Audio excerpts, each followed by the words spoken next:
বন্ধুরা, আজ চলে এসেছি পোড়ামাটির হাটে। আজ এখানেতে অনুষ্ঠিত হচ্ছে বিষ্ণুপুর মিউজিক ফেস্টিভ্যাল 2025।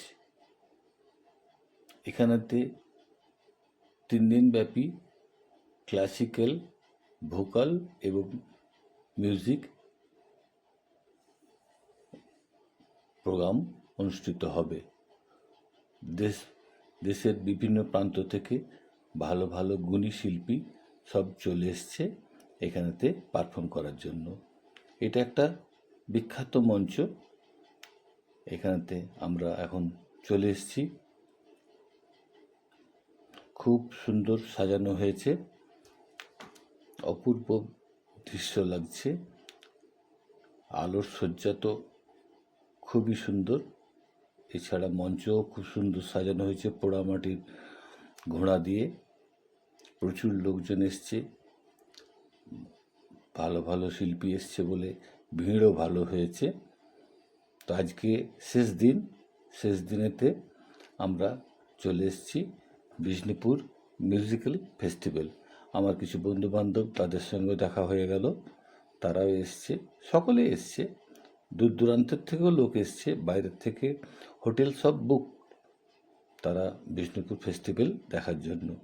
ভারতবর্ষে যেসব ভালো ভালো মিউজিক্যাল ফেস্টিভ্যাল হয় তার মধ্যে বিষ্ণুপুরের এই মিউজিক্যাল ফেস্টিভ্যাল এটাও একটা অন্যতম। যাই হোক, আমরা এখন মঞ্চের কাছাকাছি চলে এসেছি, আর কথা বেশি বলবো না। আমরা এখানতে বাদ্যযন্ত্র এখন আরম্ভ হয়েছে, শুনি।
এবং সেই সঙ্গে তবলায় পণ্ডিত তন্ময় ঘোষ শিল্পীদের সঙ্গে গান করেছিলেন। আমাদের জাতীয় সঙ্গীতে কণ্ঠ মেলাবো।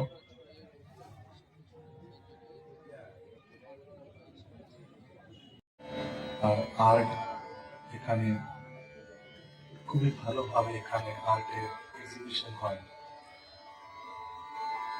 এরকম জায়গাতে এসে গান গান করতে পারি আর একটা সুযোগ পেয়েছি। Really thankful for that. আজকে আমি আমার অনুষ্ঠানটা শুরু করছি রাগ আনন্দী। আমরা ওটাকে নন্দও বলি, রাগ নন্দ অথবা আনন্দিত।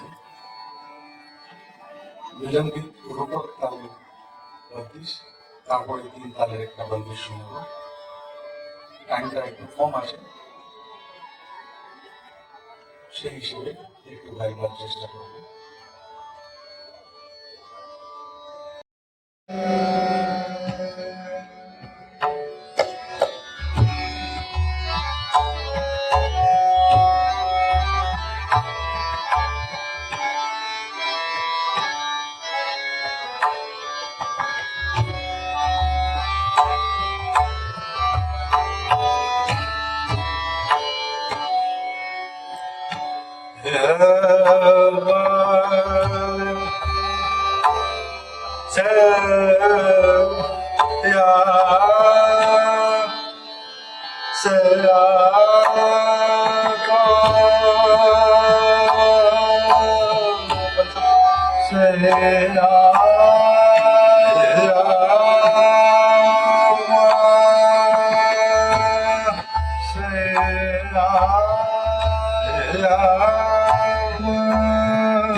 অনুষ্ঠান চলছে, অনুষ্ঠানে গান শুনছিলাম।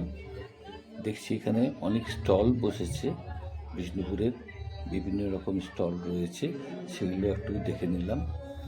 ভালোই বেচাকেনা হচ্ছে। আমার এক বন্ধু, সে শাকের স্টল দিয়েছে, তার সঙ্গে কথা বলছিলাম। সে বলল মোটামুটি বেচাকেনা হচ্ছে, বসে নেই, টুকটাক বেচাকেনা চলছে। যাই হোক, এটা একটা ভালো জিনিস যে বিষ্ণুপুরের হস্তশিল্পর প্রচারও হচ্ছে, প্রসারও হচ্ছে, বিক্রি কিনিও হচ্ছে। যাই হোক, ভালো লাগলো। ঘুরতে ঘুরতে আমরা চলে এলাম ওয়েস্ট বেঙ্গল ট্যুরিজমের কাউন্টারেতে। ওখানেতে আমি তার আগেতে বিষ্ণুপুরের বালুচরি স্টলটা একটু দেখে নিলাম। এখানে বিষ্ণুপুরেরই এক শিল্পী তার স্টল দিয়েছে বালুচরি শাড়ির প্রচারের জন্য এবং বিক্রির জন্য। সেও বলল বেচাকেনা হচ্ছে, একবারে যে হচ্ছে না তা নয়, কিন্তু হচ্ছে। যাই হোক, বাইরের অনেক অতিথি এসছেন, টুরিস্ট এসছে, তারা নিচ্ছে। ওয়েস্ট বেঙ্গল ট্যুরিজমের কাউন্টারে আমি গেলাম। ওদের কী কী ওয়েস্ট বেঙ্গল ট্যুরিজমের ব্যবস্থা রয়েছে, কোথায় কী হোটেল রয়েছে, ওদের গভর্নমেন্টের টুরিস্ট লজ রয়েছে, সেগুলো খোঁজ খবর নিলাম। আমাকে ওরা ব্রোশিওর দিল পড়ার জন্য। যাই হোক, দেখে নেব পরে ওয়েস্ট বেঙ্গলের যেসব জায়গায় টুরিস্ট স্পট রয়েছে সেগুলো তার প্রচারের জন্য ওনারা এখানে কাউন্টার দিয়েছেন। এই করতে করতে আমরা ঘুরতে লাগলাম। প্রায় অনুষ্ঠান শেষের দিকে চলে এসছে। অনুষ্ঠান শেষের দিকে আমরা চলছে। আমরা এরপরে আর 4-5টা দেখে নিচ্ছি কোথায় কি রয়েছে। গান তো শুনলাম, গান তো খুবই ভালো লাগলো। বাদ্যযন্ত্র সরোদ শুনলাম, খুবই সুন্দর লাগলো।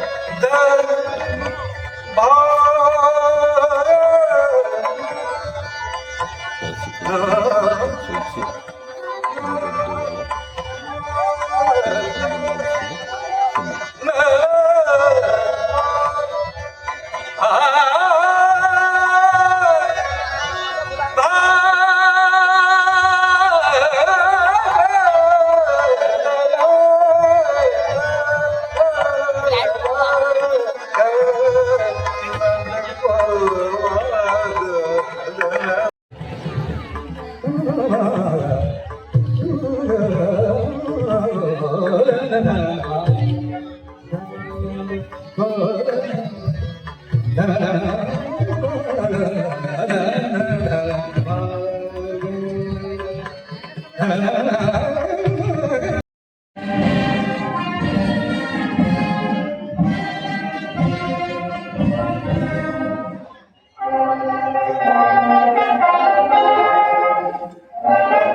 জাতীয় সঙ্গীত শেষ হয়ে গেল, মানে অনুষ্ঠান শেষ। এবছরের মতন বিষ্ণুপুর মিউজিক ফেস্টিভ্যাল 2025 সমাপ্তি ঘোষণা হয়ে গেল। আমরা এরপরে বাড়ির দিকে চললাম। অনুষ্ঠানটা আপনাদের কেমন লাগলো জানাবেন। যদি ভালো লেগে থাকে সাবস্ক্রাইব করবেন, লাইক করবেন, শেয়ার করবেন, অন্যকে দেখার সুযোগ করে দেবেন। ধন্যবাদ। আবার পরবর্তী কোনো বিষয় নিয়ে আপনাদের কাছে উপস্থিত হব। ধন্যবাদ।